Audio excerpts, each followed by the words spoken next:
I'm taking my mistress instead. I sold our house before they returned. In the morning, my husband texted me, "Don't go to the airport. I'm taking my secretary to the Maldives instead. She deserves this vacation more than you." The next day, I called a realtor, sold our penthouse for cash, and left the country. When they came back bronzed and happy, the house. "I'm glad to have you here.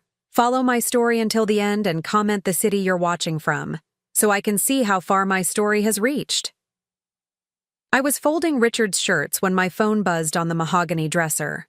The morning light filtered through our cream silk curtains, casting that golden glow across our master bedroom that I'd always loved. 25 years of marriage, and I still took pride in keeping everything perfect for him. The shirts were crisp white cotton, still warm from the iron, and I was arranging them in his suitcase with the same care I'd shown for every business trip, every vacation, every detail of our life together. We were supposed to leave for the Maldives in 3 hours. Our second honeymoon, Richard had called it. After months of him working late, coming home exhausted and distant, I thought this trip might restore something between us. I'd spent weeks planning every detail, researching the resort, packing his favorite cologne, even buying new lingerie that made me feel foolish at 55, but hopeful nonetheless. The phone buzzed again. Richard's name appeared on the screen, and my heart did that little skip it still did after all these years. Even now, even when things felt strained between us, I loved him. I swiped to open the message, expecting maybe a reminder about our departure time or a sweet note about our upcoming getaway. Instead, I read words that shattered my world in an instant. "Don't go to the airport. I'm taking Jessica to the Maldives instead. She deserves this vacation more than you." I read it once, twice, 3 times. The words didn't change. They sat there on my screen, cold and clinical, as if he were canceling a dinner reservation instead of destroying our marriage. Jessica, his secretary, the 29-year-old with the bright smile and ambitious eyes who'd started working at his firm 6 months ago. My legs gave out. I sank onto our bed, still holding his perfectly folded shirt in my hands. The phone slipped from my fingers and clattered onto the hardwood floor, but I barely heard it. All I could hear was the rushing of blood in my ears, the sound of my heart breaking so loudly it seemed to echo off the walls. "Jessica deserves this vacation more than you." Those words played on repeat in my mind. More than me.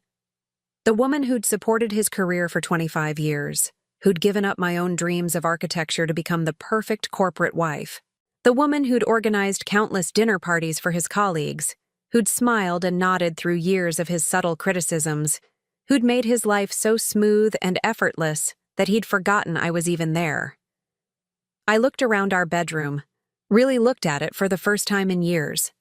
Everything was exactly as I'd arranged it. The antique vanity where I sat every morning, applying makeup to hide the exhaustion from staying up late managing our household. The walk-in closet where my clothes hung in perfect order, organized by color and season, while Richard's side looked like a hurricane had hit it because he knew I'd clean it up. The framed photos on my nightstand showed a timeline of our marriage, our wedding day, when I was 30 and believed in fairy tales. Richard at 32, devastatingly handsome in his tuxedo, promising to love and cherish me forever. Photos from various anniversaries, business functions, vacations where I'd always stood slightly behind him, smiling supportively while he commanded attention. In every single photo, I looked smaller. Not just physically, but somehow diminished. When had I become so invisible that my own husband could discard me like yesterday's newspaper? I picked up my phone with shaking hands. Part of me wanted to call him, to beg, to ask what I'd done wrong. But I already knew what he'd say, that I'd let myself go, that I wasn't exciting anymore, that Jessica was young and fresh and everything I wasn't. He'd probably been planning this for weeks, maybe months, while I'd been excitedly planning our romantic getaway. The humiliation burned in my chest like acid. How long had he been with her? How many times had he come home from late meetings with her perfume on his clothes while I waited dinner for him, worried he was working too hard? How many times had they laughed about the clueless wife at home, folding his shirts and planning vacations she'd never take? I stood up slowly, my legs still unsteady. The suitcase lay open on our bed, half packed with clothes for a trip that would never happen. At least not with me. I imagined Jessica in the resort restaurant where I'd made dinner reservations, wearing the flowing dresses I'd never have the courage to buy anymore. I imagined Richard's hands on her skin, the same hands that used to touch me like I was precious before I became just another piece of furniture in his perfectly arranged life. The worst part wasn't even the affair, it was the casual cruelty of that text message. He could have called. He could have had the decency to lie, to make up some emergency. Instead, he'd reduced 25 years of marriage to a text message that read like a business memo. Cold, efficient, final.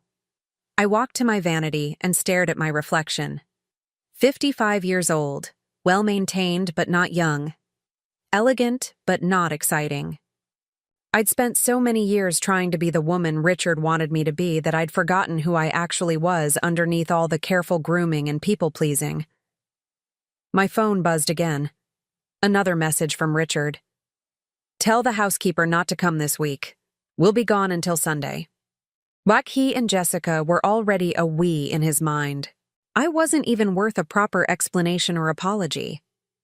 Just instructions about the housekeeper, as if I were his personal assistant instead of his wife. Something cold and hard settled in my chest, replacing the shock and hurt. For 25 years, I'd been the perfect wife. I'd sacrificed my career, my independence, my dreams, all to support his ambitions. I'd made his life so comfortable that he'd taken me completely for granted. I'd been so focused on being worthy of his love that I'd never stopped to question whether he was worthy of mine. I walked to my jewelry box and opened the hidden compartment where I kept my mother's pearls, the ones Richard had always said were too old-fashioned for me to wear.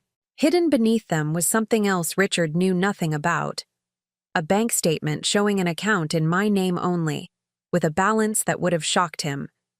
$800,000, inherited from my father 5 years ago, and carefully invested without Richard's knowledge. He'd always handled our finances, doling out credit cards and an allowance like I was his dependent rather than his partner. He had no idea that I'd maintained my own resources, my own small rebellion against his control. I'd told myself it was just insurance, just security. I'd never imagined I'd actually need it. But I needed it now. I looked one more time at the packed suitcase, at the clothes I'd chosen so carefully for our romantic getaway. Then I unpacked every single item and put them back where they belonged. If Richard wanted Jessica to have what was mine, he was about to learn that I had a few surprises of my own. The girl he'd chosen over me might be younger and prettier, but she was about to discover that she'd won a prize that came with nothing attached, and Richard was about to learn the difference between a wife and a doormat. I picked up my phone and deleted his messages without responding. Let him wonder. Let them both wonder what I was thinking, what I was planning. They'd find out soon enough. The morning light was still streaming through those cream curtains, but everything had changed. I was no longer the woman who'd been folding shirts an hour ago, dreaming of romantic dinners and moonlit walks on the beach. That woman was gone, and in her place was someone I'd forgotten existed, someone who was done being taken for granted. I sat in the kitchen, staring at my untouched coffee as the morning turned to afternoon. The silence in our house felt different now, heavy with the weight of 25 years of self-deception. Every corner of this place held memories I'd painted in golden hues, but now I saw them for what they really were. This kitchen had been my domain, where I'd created thousands of meals Richard barely noticed. The marble countertops I'd chosen so carefully, thinking he'd appreciate my taste. The commercial-grade appliances I'd requested, dreaming of cooking elaborate dinners for his colleagues, everything designed to make me the perfect hostess for his career advancement. I remembered the early years, when I still had my architecture firm. I'd come home energized from designing office buildings and residential complexes, eager to share my day with Richard. But his work was always more important, more demanding, more deserving of discussion. Gradually, my stories became shorter, then disappeared altogether. It was easier to listen to him talk about his cases, his clients, his triumphs. The transition happened so slowly I barely noticed it. First, it was missing one client meeting because Richard needed me at a firm dinner. Then, it was postponing a project deadline because he was stressed and needed my attention. Within 2 years of marriage, I'd restructured my entire business around his schedule. Within 5 years, I'd sold it entirely. "You don't need that stress," he'd said, stroking my hair as I cried over the contracts I was giving up. "I make enough for both of us. Focus on making our home beautiful, on supporting my career. That's more important than any building you could design." I'd believed him. I'd actually felt grateful that he wanted to take care of me financially. What I hadn't realized was that he wasn't offering to support me. He was systematically removing my independence. Every client I turned away, every project I declined, every year that passed without my name on a building's cornerstone made me smaller in his eyes. The irony was crushing now. While I was giving up my career to support his, Richard was building his reputation on the foundation of my stability. He could work late, travel at a moment's notice, take on high-profile cases because he knew I'd handle everything else. The house, the social calendar, the 1,000 details that made his life seamless. I walked to his home office, a room I rarely entered without invitation. The leather chairs smelled like his expensive cologne and the whiskey he drank when reviewing cases. His desk was covered with legal briefs and contracts, but what caught my attention was his computer screen, still open to his email. I shouldn't have looked, but I did. The emails between Richard and Jessica went back months. Not just work correspondence, but increasingly personal messages that made my stomach turn. It started professionally enough, but gradually became flirtatious, then intimate. Reading their exchanges was like watching my marriage die in real time. "Working late again tonight. Margaret won't even notice. She's usually asleep by 10 anyway. Can't wait to take you somewhere beautiful. You deserve to see the world, not just this boring office. She's not like you, Jess. She's become so. Predictable, domestic. You make me feel alive again." Each message was a knife twist, but the pattern that emerged was even more devastating than the affair itself. Richard had been systematically devaluing me in his own mind, creating a narrative where I was the problem. I wasn't exciting enough, passionate enough, young enough. I'd become a burden he was graciously bearing instead of the partner who'd made his success possible. I scrolled further back, to emails from years ago. Other women's names appeared. Not Jessica, but Sarah, a paralegal. Before her, Amanda from accounting. The details were different, but the pattern was identical. Richard discarding each woman when the novelty wore off, when they started wanting more than secret meetings and hidden affection. My hands were shaking as I closed the laptop. This wasn't just about Jessica. This was about who Richard really was, who he'd always been. I'd spent 25 years believing I'd somehow failed him, that I needed to be more interesting, more attractive, more worthy of his love. But the truth was simpler and more devastating. Richard was incapable of loving anyone more than he loved the excitement of conquest. I walked upstairs to our bedroom and opened my jewelry box again. Beneath my mother's pearls was the bank statement, but under that was something else I'd hidden for years. A letter from my father, written just before he died. I'd read it once and never again, because his words had been too painful to face. "My darling Margaret," it began in his careful handwriting, "I worry about you in that marriage. Richard is charming, but charm isn't love. Love doesn't require you to become smaller to make someone else feel bigger.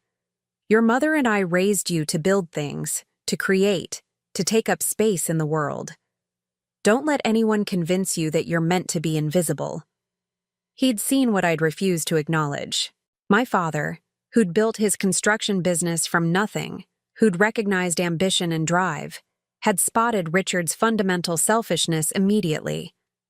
But I'd been so infatuated with Richard's sophistication, his confidence, his promises of the life we'd build together, that I'd dismissed my father's concerns as old-fashioned protectiveness. My father had left me that money not as an inheritance, but as an escape route. His accompanying note was brief but clear. For when you remember who you really are. Now, sitting in the bedroom where Richard had made me feel like a guest in my own life, I finally understood what my father had seen.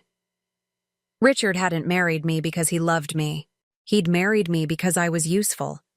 Young enough to be impressive, ambitious enough to support his career, malleable enough to be shaped into whatever he needed me to be. For 25 years, I'd tried to be worthy of him. I'd exercised religiously to maintain my figure, read his favorite authors to be interesting at dinner parties, learned to play golf because his colleagues' wives played golf. I'd turned myself inside out trying to be enough for a man who was fundamentally incapable of seeing me as enough. The worst part was how I'd participated in my own erasure. When Richard criticized my cooking, I took classes. When he suggested I was getting too comfortable in my appearance, I hired a personal trainer. When he implied that my opinions weren't sophisticated enough for his colleagues, I stopped sharing them. Every criticism had been a chisel, and I'd helped him sculpt away pieces of myself until there was almost nothing left. But not quite nothing. Hidden beneath years of people-pleasing and self-doubt was the woman my father had raised. The woman who'd built a successful architecture firm before I was 30. The woman who'd designed buildings that still stood across the state, even though Richard had convinced me they didn't matter. I walked to the window and looked out at our neighborhood. The other houses, with their perfect lawns and expensive cars, suddenly looked like an elaborate stage set. How many of the wives in those houses were living my life?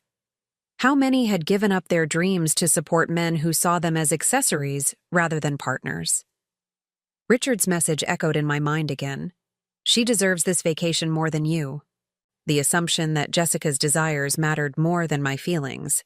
The casual cruelty of replacing me like a broken appliance. The years of conditioning that had convinced me this treatment was normal, even deserved. But something had shifted in me. Maybe it was reading those emails and seeing myself through Richard's dismissive eyes. Maybe it was finding my father's letter and remembering who I'd been before I'd tried to become who Richard wanted.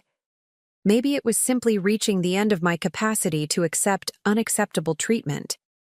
I wasn't going to beg Richard to choose me over Jessica. I wasn't going to fight for a man who'd already decided I was disposable. I wasn't going to waste another moment trying to prove my worth to someone who was fundamentally incapable of seeing it. For the first time in decades, I was going to choose myself. I opened my laptop and began researching something I'd never imagined I'd need to know: how to quickly liquidate assets and disappear. The house, the joint accounts, the life we'd built together. It was all going to change. Richard thought he held all the cards, but he'd forgotten something crucial. My name was on everything that mattered, and I was done being invisible. The documents were spread across my kitchen table like pieces of a puzzle I'd never bothered to solve. Property deeds, insurance papers, bank statements. 25 years of paperwork that Richard had always handled while I focused on being the perfect wife. Now, for the first time, I was reading every single page with the attention I should have given them years ago. What I discovered made my hands tremble. The house, our beautiful colonial with its manicured gardens and impressive facade, was solely in my name. I stared at the deed, reading it 3 times before the reality sank in. During the mortgage application process back in 2003, Richard's credit had been temporarily damaged by a client's defaulted payment. His lawyer had suggested putting the property in my name to secure better terms, with the understanding that we'd transfer it to joint ownership later. We never did. For 20 years, I'd lived in this house believing it was ours, making decisions with Richard about renovations and improvements, while legally it belonged entirely to me. Richard had been so focused on his career, so confident in his control over every aspect of our lives that he'd forgotten this crucial detail. Or perhaps he'd assumed it didn't matter because he'd never imagined I'd have the courage to use that power. I pulled out my phone and called Patricia Wells, the real estate agent who'd helped us find this house 2 decades ago. She was still in business, now running one of the most successful agencies in our area. Her voice was warm when she answered, remembering me immediately. "Margaret, how wonderful to hear from you. How are you and Richard doing?" "Actually, Patricia, I need to ask you something confidential. Hypothetically, if someone needed to sell a house very quickly, say within 48 hours, what would that look like?" There was a pause. Patricia had been in real estate long enough to recognize the tone of a woman whose life was falling apart. "Hypothetically," she said carefully, "it would mean accepting significantly below market value. Are you in some kind of trouble, dear?" "Not trouble," I said, surprising myself with how calm I sounded. "Freedom." I explained the situation in broad strokes, not the affair, but the need for immediate liquidity and complete discretion.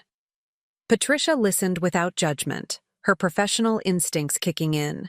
"Your house would normally sell for around $1,200,000, she said. "For a cash sale within 48 hours, you'd probably need to accept $900,000. Maybe $950 if we're lucky.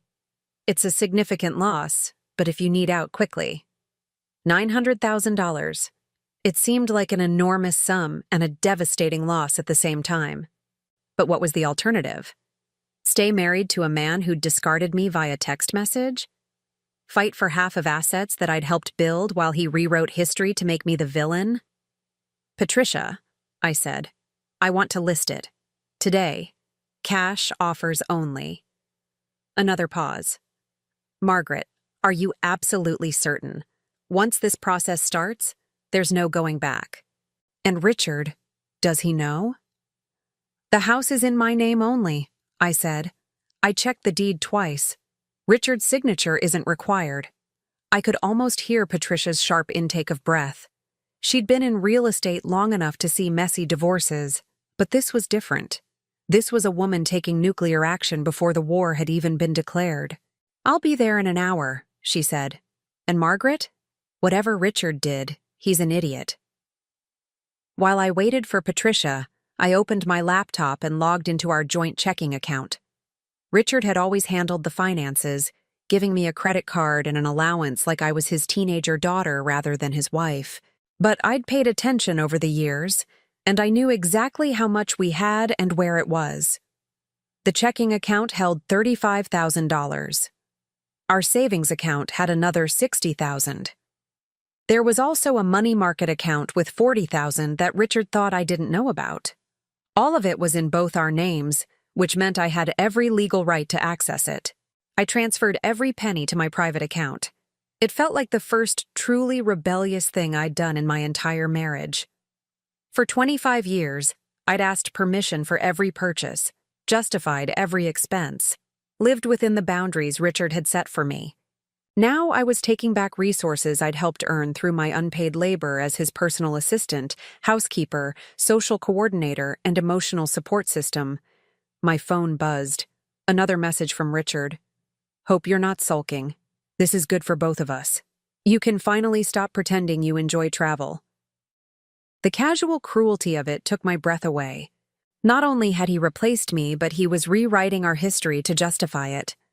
All those trips where I'd planned every detail, researched restaurants and attractions, packed and unpacked for both of us, now I was the one who'd never enjoyed traveling. All those times I'd bitten my tongue when he'd criticized my choices or dismissed my preferences, now I was the one who'd been pretending. I deleted the message without responding. Let him enjoy his romantic getaway with Jessica. Let them toast their bright future over champagne I'd helped pay for. They'd have plenty of time to celebrate before they realized what was waiting for them at home.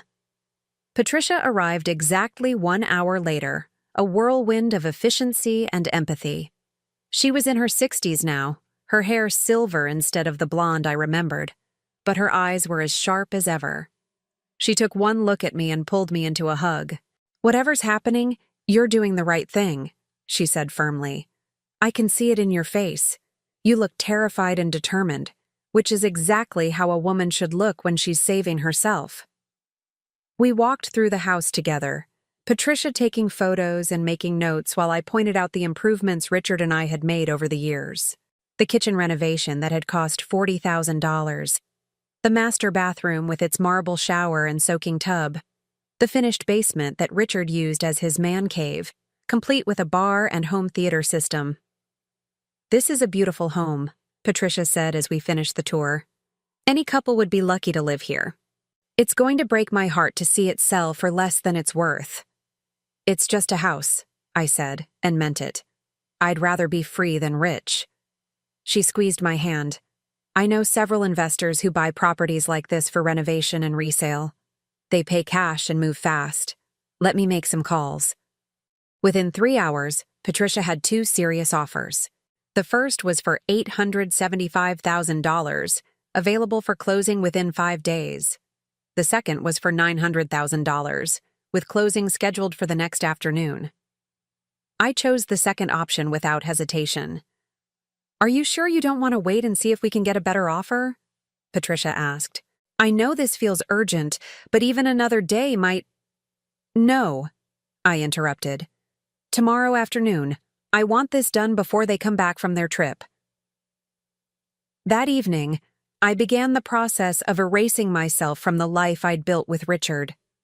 I called our housekeeper, Maria, and told her to take the week off with pay.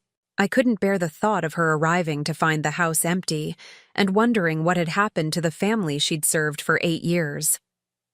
I went through our photo albums, taking only the pictures of myself before marriage and a few family photos with relatives who were mine, not Richard's.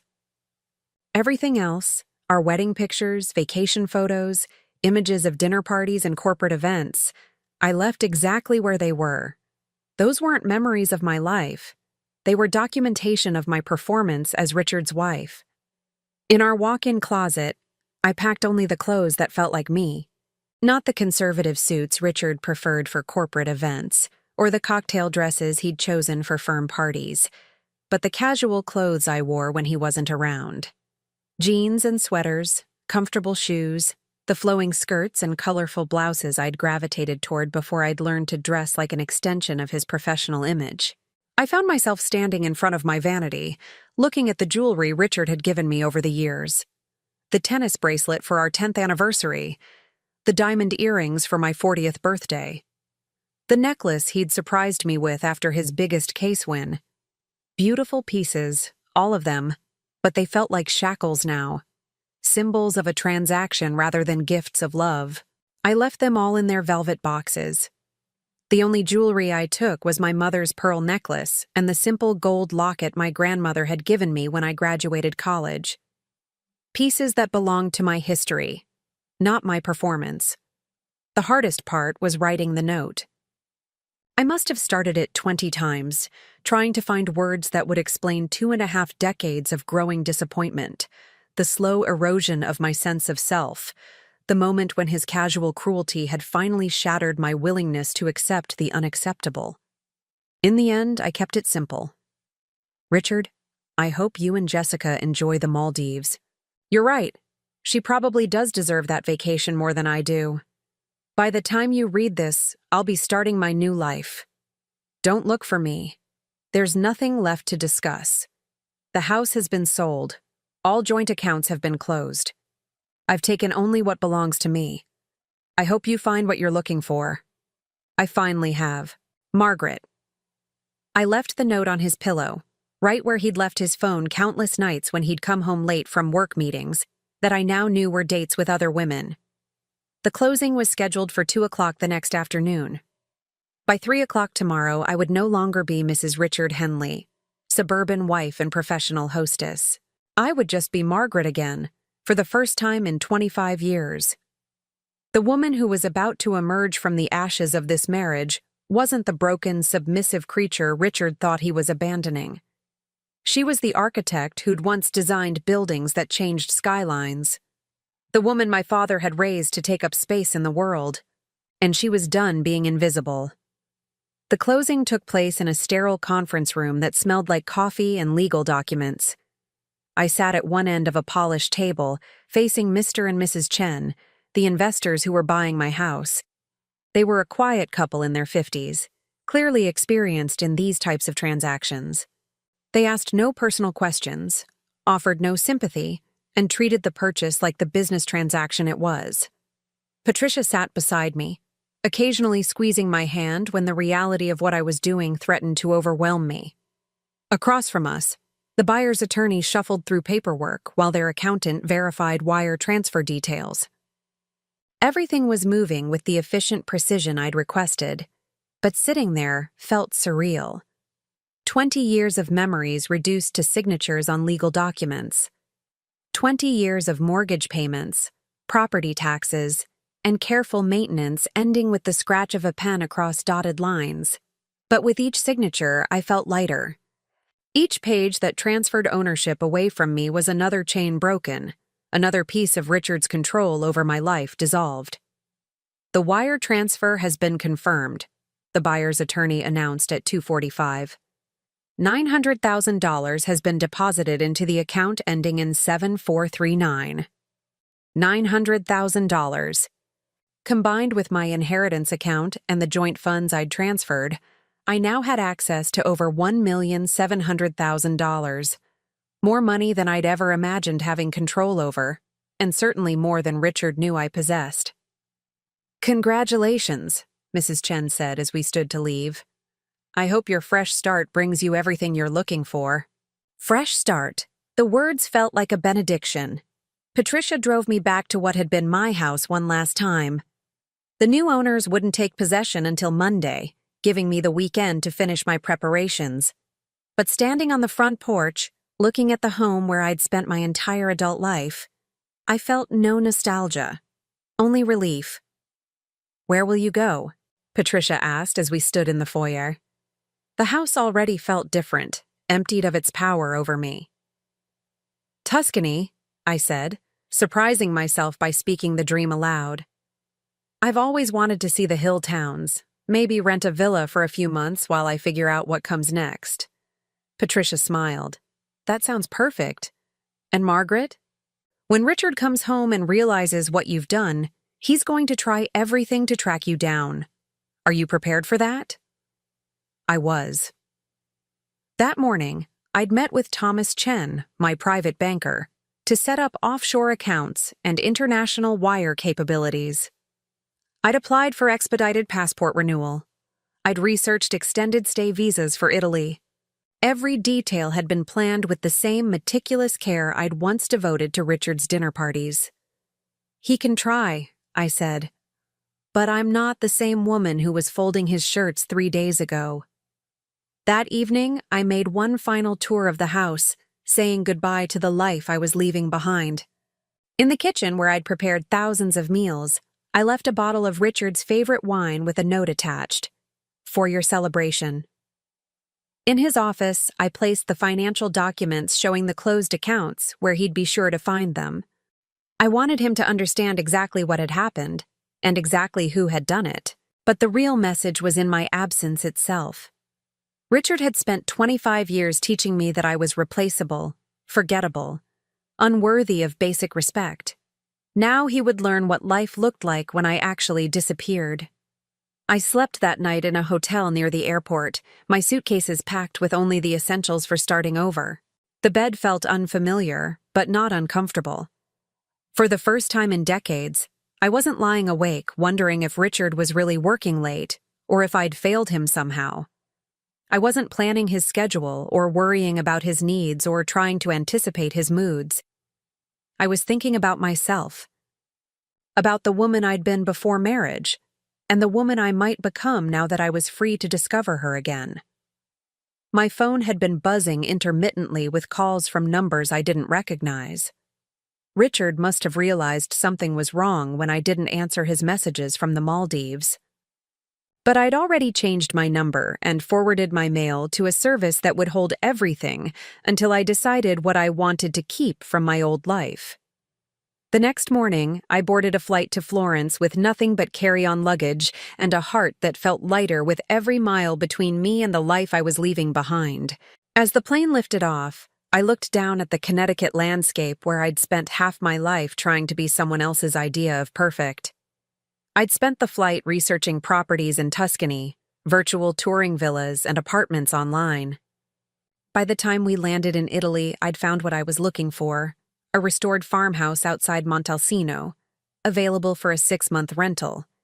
It had stone walls, a terrace overlooking rolling vineyards, and most importantly, no history of disappointment or compromise. The property manager, a warm woman named Francesca, met me at the villa with keys and a bottle of local wine. The house was even more beautiful than the photos suggested. Afternoon light streamed through tall windows onto terracotta floors. The kitchen was rustic but well-equipped, designed for someone who cooked for pleasure rather than obligation. The master bedroom had French doors that opened onto a private terrace where I could see nothing but olive groves and sky. "Is beautiful, yes?" Francesca asked as we completed the tour. "You will be happy here, I think. The house, she welcomes women who are finding themselves. Finding themselves. As if this process was common enough that the house had developed a specialty. I wondered how many other women had stood on this terrace, looking out at the Tuscan countryside while rebuilding their lives from scratch. That first evening in my new temporary home, I opened the wine Francesca had left and walked out onto the terrace as the sun set behind the hills. The silence was profound, not the tense quiet of a house where conversation had died, but the peaceful stillness of a place where I could finally hear my own thoughts.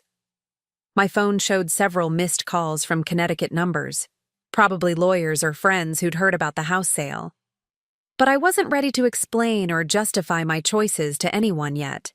This time was mine. This space was mine. This silence was mine. I thought about Richard and Jessica, probably still lounging on their resort beach, maybe discussing their future together. Richard had likely painted me as a bitter, abandoned wife who'd finally shown her true colors. Jessica probably felt victorious, having won the prize she'd worked so hard to steal. Let them have each other. Richard would discover soon enough that a woman who'd pursue a married man was exactly the type who'd leave when the money disappeared. And Jessica would learn that a man who'd discard a 25-year marriage via text message wasn't the romantic hero of her dreams. But their drama was no longer my concern. I was 55 years old, financially independent, and for the first time in my adult life, accountable to no one but myself. The thought was both terrifying and exhilarating. As darkness fell over the Tuscan hills, I made a list of things I wanted to do with my freedom. Learn Italian, take cooking classes with local chefs, visit every museum in Florence, maybe even explore returning to architecture, designing something beautiful instead of just maintaining someone else's life. The list grew longer as the wine worked its magic, and by the time I went to bed in my new bedroom, I was smiling. Genuine happiness, not the careful performance I'd perfected as Richard's wife. Tomorrow, Richard and Jessica would return from paradise to discover exactly what I'd built while they were celebrating my replacement. But tonight, I was exactly where I belonged, in a beautiful place, answering to no one, with nothing but possibility stretching ahead of me. For the first time in 25 years, I fell asleep excited about what the morning might bring. I'd been in Tuscany for exactly 1 week when my old phone, the one I'd kept but silenced, finally rang with a call I answered. Not from Richard, but from Patricia. "Margaret," she said, her voice tight with barely contained amusement. "You need to hear this. Richard came to my office this morning." I was sitting on my terrace with morning coffee, watching the mist rise from the vineyards below. The call felt like an intrusion from another world, but I was curious despite myself. "Tell me," I said, settling back in my chair. He was. Patricia paused, searching for words. I've never seen a man so completely unhinged. He stormed into my office demanding to know where you were, threatening to sue me for participating in an illegal property sale. His face was this horrible red color, and he kept pacing around my office like a caged animal. I could picture it perfectly. Richard's carefully controlled facade cracking when he realized he'd lost control of the narrative. What did you tell him? The truth. That you're the legal owner of the property and had every right to sell it. That all paperwork was properly filed and the sale was completely legitimate. Patricia's voice took on a satisfied tone. He kept screaming about how I'd helped you steal his house, and I finally had to remind him that his name wasn't on the deed. You should have seen his face when that sank in. I sipped my coffee, feeling oddly detached from the drama unfolding back in Connecticut. Did he say anything about Jessica? A long pause. That's the interesting part. He came alone, and when I asked about his vacation, he got this look. Margaret, I don't think his romantic getaway went as planned. Of course it hadn't. I'd known women like Jessica my entire life. Ambitious, calculating, always looking for the next opportunity. The moment she'd realized Richard wasn't the wealthy, powerful man she'd thought she was seducing, she would have started planning her exit strategy. He demanded your contact information, Patricia continued. When I refused, he threatened to have me investigated for ethics violations. I told him to call the police if he thought a crime had been committed. He stormed out, but not before telling me this wasn't over. After Patricia hung up, I turned off the phone completely. Whatever Richard was planning, whatever legal threats he was making, none of it could touch me here. I'd covered every detail, consulted with lawyers who specialized in asset protection, and made sure every action I'd taken was completely within my rights. But Richard's anger wasn't really about the legality of what I'd done. It was about the complete destruction of his carefully constructed world. For 25 years, he'd controlled every aspect of our marriage, from finances to social scheduling to how I presented myself in public. He'd trained me so thoroughly to seek his approval that he'd forgotten I'd ever been capable of independent thought. 3 days later, my Italian phone, a new number only Francesca and my banker knew, rang at 8 in the morning. The caller ID showed an international number I didn't recognize. Margaret. Richard's voice was hoarse, stripped of its usual commanding tone. We need to talk. I should have hung up immediately, but there was something in his voice I'd never heard before. Genuine desperation. And I found myself curious about what version of Richard would emerge when his charm and control were stripped away. How did you get this number? I asked calmly. I hired a private investigator. Margaret, what you've done. This is insane. You've destroyed our entire life over a simple misunderstanding. A simple misunderstanding. Even now, even facing the complete collapse of his world, Richard was rewriting history to cast himself as the victim. Is that what you're calling it? Look, maybe I handled the vacation thing poorly. Maybe I should have discussed it with you first. But selling our house? Emptying our accounts? This is vindictive and cruel, and it's not like you. Not like me. He was right about that. The woman he'd trained to absorb his criticism and accommodate his selfishness would never have fought back this way. But that woman was gone, and in her place was someone he'd never bothered to know. Where's Jessica? I asked. The silence stretched so long I thought he might have hung up. Finally, he spoke, and his voice was flat. She left. The day we got back and found everything. She said she couldn't be with someone who'd let his wife destroy him like this. I almost laughed.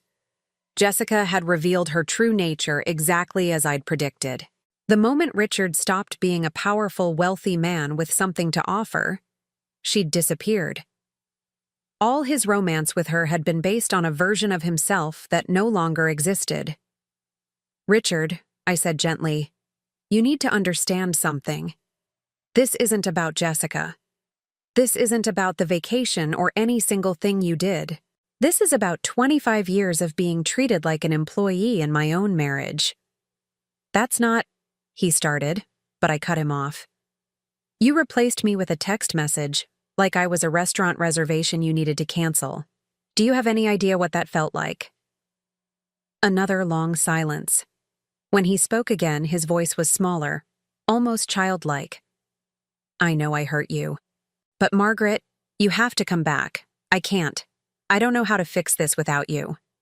And there it was. Not an apology for how he'd treated me, not recognition of my worth as a person, but a practical plea for me to return and solve his problems. Even in his desperation, Richard couldn't see me as anything more than a resource to be managed. "I'm not coming back," I said firmly, "and I'm not going to help you clean up the mess you made." "But what am I supposed to do?" The question came out as almost a wail. "The house is gone, the accounts are empty, my colleagues are asking questions. Everyone knows something happened, and I look like a fool who couldn't control his own wife." Control his own wife. Even now, that's how he saw our marriage. Not as a partnership that had failed, but as a control system that had malfunctioned. "You'll figure it out," I said. "You're a smart man, Richard.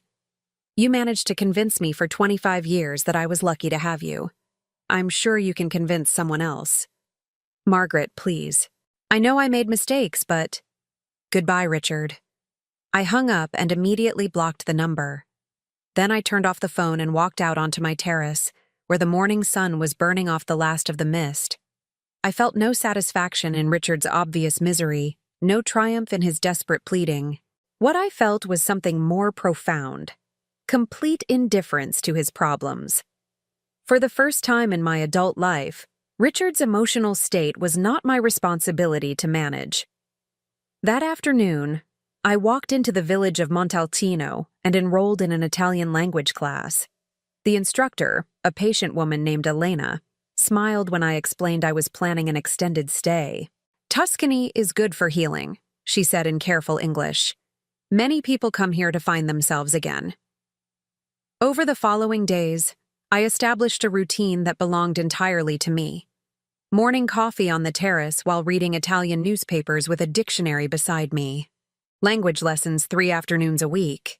Long walks through the vineyards where I photographed the changing light on the landscape. Cooking classes with a local chef who taught me to make pasta by hand and select the perfect wine for each dish. For the first time in decades, my days were my own. No schedule to coordinate around Richard's needs, no social obligations to fulfill for his career, no careful monitoring of his moods to determine whether I could share my own thoughts and feelings. 2 weeks after Richard's phone call, I received a package forwarded from my old address. Inside was a legal document, divorce papers, along with a letter from Richard's attorney demanding the return of marital assets and threatening legal action if I didn't respond within 30 days. I took the papers to a cafe in the village square and read them over a glass of Brunello di Montalcino. Richard was claiming that I'd stolen community property and demanding half of everything I'd taken, including my inheritance from my father. His lawyer had crafted a narrative where I was a vindictive wife who'd destroyed the family finances in a fit of spite. The irony was perfect. Richard, who'd spent our entire marriage controlling our finances and treating me like a dependent, was now claiming that money I'd inherited from my own father somehow belonged to him. Money he hadn't even known I possessed until I used it to escape him. I folded the papers and put them in my purse. Tomorrow, I'd call the lawyer I'd retained before leaving Connecticut and let her handle Richard's threats. Tonight, I had dinner plans with Elena and her husband Marco, who'd invited me to their family's Sunday meal. As I walked back to my villa through the golden evening light, I realized something remarkable had happened. Richard's desperate phone call, his legal threats, even the knowledge that our divorce would probably be messy and expensive, none of it had the power to upset me anymore. I'd spent 25 years walking on eggshells around his emotions, managing his reactions, living in fear of his disapproval. Now, even his rage couldn't touch the peace I'd found in this simple life I was building for myself. Richard could keep his anger, his lawsuits, and his need to blame me for the consequences of his own choices. I had something infinitely more valuable: the freedom to discover who I really was when no one was watching, judging, or trying to control me. And that freedom, I was learning, was worth every penny it had cost me to buy it. 8 months later, I barely recognized the woman I'd been when I'd first stepped off that plane in Florence. The Margaret who'd folded shirts with trembling hands while reading her husband's cruel text message felt like a character from someone else's story. I was standing in my kitchen, my permanent kitchen now, having purchased a small villa in Montalcino after falling in love with the peaceful rhythm of village life, when my Italian phone rang. The caller ID showed my American lawyer's office number.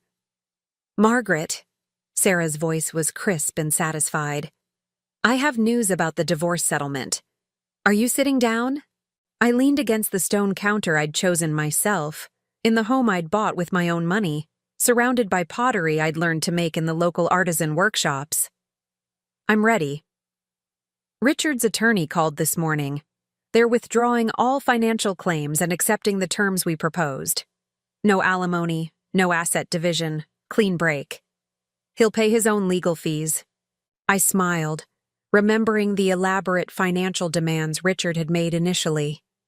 He'd wanted half of everything, including my inheritance, claiming I'd stolen marital assets. His lawyer had painted a picture of a vindictive wife who destroyed the family finances in a fit of jealousy. "What changed his mind?" I asked. Sarah laughed. "Your private investigator's report arrived yesterday.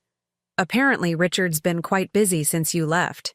3 different women in 8 months, including his current girlfriend who's been posting photos of herself in your old jewelry on social media.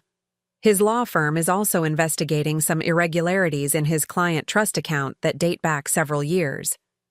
The jewelry stung a little. I'd left those pieces behind because they felt like symbols of transaction rather than love.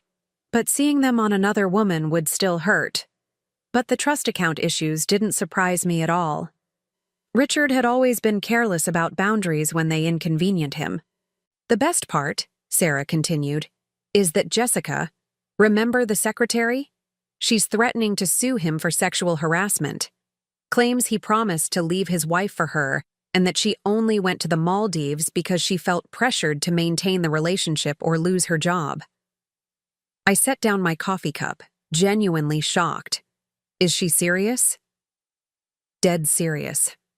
Apparently, after you disappeared and Richard's world fell apart, Jessica realized she could spin their affair as workplace coercion. Smart girl, actually. She's positioned herself as another victim of Richard's manipulation instead of the other woman who helped break up a marriage. The irony was breathtaking. Richard, who'd discarded me so casually, was now facing the consequences of his pattern with women. Jessica wasn't the naive victim she was claiming to be, but she was right about one thing. Richard had used his position of power to pursue her, just as he'd used his position as husband to diminish me. "So, he wants this divorce finished quickly and quietly," I said. "Very quietly. His reputation is hanging by a thread, and the last thing he needs is a messy court battle where more details about his personal life become public record." After I hung up with Sarah, I walked out onto my terrace and looked across the valley I'd come to think of as home. In the distance, I could see the vineyard where I'd started working part-time, helping with the harvest and learning about wine production. Next week, I was starting my new job as a consultant for a firm that specialized in sustainable architecture for historical renovations. My Italian had progressed from halting tourist phrases to genuine conversation. I had friends here, real friends who knew nothing about my old life except that I'd come to Tuscany to start over. Elena and Marco treated me like family, including me in their Sunday dinners and local festivals. Francesca, my former rental agent, had become a close friend who'd helped me navigate buying property and establishing residency. Most importantly, I'd rediscovered the woman I'd been before marriage. The architect who could look at a crumbling farmhouse and see its potential. The woman who could spend hours sketching design ideas or lose herself in the physical work of renovating her own home. The person who could sit in comfortable silence without feeling like she needed to entertain or accommodate anyone else. My phone rang again. This time, it was an international number I didn't recognize, but something made me answer. Margaret? The voice was tentative, uncertain. Richard's voice, but stripped of all its old authority. Richard. I kept my voice neutral. Congratulations on the new girlfriend. I heard she's posting photos in my old jewelry. A long pause. Margaret, I called to apologize. Really apologize. Not because my lawyer told me to or because I want something. Because I finally understand what I did to you. I sat down in the chair where I spent my mornings reading, looking out over the olive groves that had become as familiar as my own heartbeat. What brought this on? Therapy, he said, and his voice was different somehow. Smaller, but also more real than I'd heard it in years. Court-mandated, actually. Part of the settlement with Jessica. But the therapist. She made me look at patterns in my behavior that I'd never wanted to see. I waited, curious despite myself. I treated you like an employee, he said slowly, as if the words were difficult. For 25 years, I treated the woman I married like she was staff. I criticized you, controlled you, dismissed your thoughts and feelings. I made you smaller so I could feel bigger. The admission was so unexpected, so unlike the Richard I'd known, that I felt tears prick my eyes. Not tears of sadness or forgiveness, but tears for the woman I'd been who'd needed to hear those words for so long. And then, he continued, when you finally stopped accepting that treatment, I told myself you were the problem, that you were vindictive and cruel instead of just done. Yes, I said simply. I was done. I know I have no right to ask this, but are you happy? Really happy? I looked around my terrace, at the herbs I was growing in terracotta pots, at the easel where I'd started painting again for the first time since college, at the table where I'd eaten breakfast alone for 8 months without feeling lonely once. I'm more than happy, I told him. I'm free. I'm glad, he said, and he sounded like he meant it.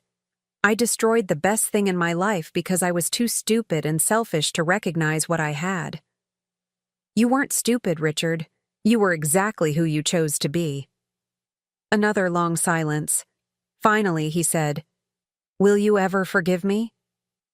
I considered the question seriously. Forgiveness wasn't about Richard deserving it or earning it. It was about me choosing to release the last ties that bound me to our shared past. I forgive you, I said. But I don't want to rebuild any kind of relationship with you. This conversation is closure, not a beginning. I understand. His voice was thick with emotion. Margaret? For what it's worth, leaving you was the biggest mistake of my life. No, I said gently. Leaving me was the best thing you ever did for me. After I hung up, I sat on my terrace as the sun set behind the hills, painting the sky in shades of gold and rose that I'd learned to capture in watercolor. Richard's apology had been genuine, I believed, but it didn't change anything fundamental about my new life. I'd needed to escape him to discover that I didn't need anyone's approval to be worthy of love and respect. I'd needed to lose the life we'd built together to realize that it had never really been my life at all. It had been a performance I'd given for an audience of one who'd never appreciated it anyway. The next morning, I drove to Florence to meet with my new business partner, an Italian architect who specialized in sustainable restoration. We were proposing to transform a 15th-century monastery into a retreat center for artists, preserving the historical integrity while making it fully accessible and environmentally sustainable. As I spread our plans across the conference table, explaining my vision for integrating modern conveniences with medieval stonework, I felt the deep satisfaction of using my talents for something meaningful, not managing someone else's life or smoothing someone else's path, but creating something beautiful that would outlast us all. That evening, I called my lawyer one final time. Sarah, when the divorce papers are finalized, I want you to send me a copy, not for my files, but because I want to frame the signature page. She laughed. That's the first time I've heard that request. It's not about celebrating the end of my marriage, I explained. It's about celebrating the beginning of everything that came after. As I hung up and began preparing dinner in my own kitchen, in my own home, in my own life, I realized that Richard had been wrong about one thing in his text message all those months ago. Jessica hadn't deserved that vacation more than me. I'd deserved this life, this freedom, this peace, this joy in simple daily pleasures that belonged entirely to me. I'd deserved to discover that I was enough, all by myself, without anyone else's validation or approval. And now, finally, beautifully, completely, I had it. Now I'm curious about you who listened to my story. What would you do if you were in my place? Have you ever been through something similar? Comment below, and meanwhile, I'm leaving on the final screen 2 other stories that are channel favorites, and they will definitely surprise you. Thank you for watching until here.